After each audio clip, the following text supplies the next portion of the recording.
คนเดียวกับตอนเย็นๆแต่ก็ไม่เห็นว่าจะต้องมีใครมาเคียงข้างอยู่ลำพังกับความอ้างว้างนั่งมองดูแสงกำไรของทุกวันจะลับไปเมื่อมองจันทร์ที่ลอยขึ้นมาแต่คืนนี้นะเพื่อนที่ไม่ดีที่สุดคือมองข้ามอยู่เงาอย่างคนที่ปล่อยวางอยู่อย่างนี้จนชินไอ้คนไม่รู้ก็คอยจะทำไมไม่หาใครสักคนเข้าใจและรักจริงที่ผ่านมาไปก็เมื่อกันทุกคนดูแสนดีดูจริงใจก็ยินดีที่ได้เจอแต่ no no no no no ก็พอเวลาฉันรักจริงมันมาไม่มีเมื่อตอนเธอก็ทิ้งไปคนมันรักมากมันก็เลยเสียดาย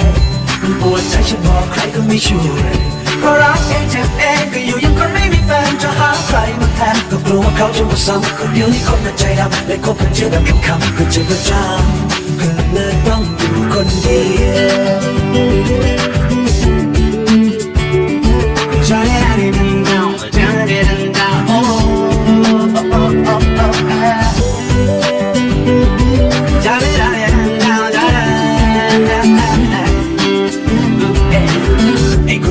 คอยจะทำให้ไม่หาใครสักคนเข้าใจและรักจริงที่ผ่านไปก็เมื่อกันทุกคน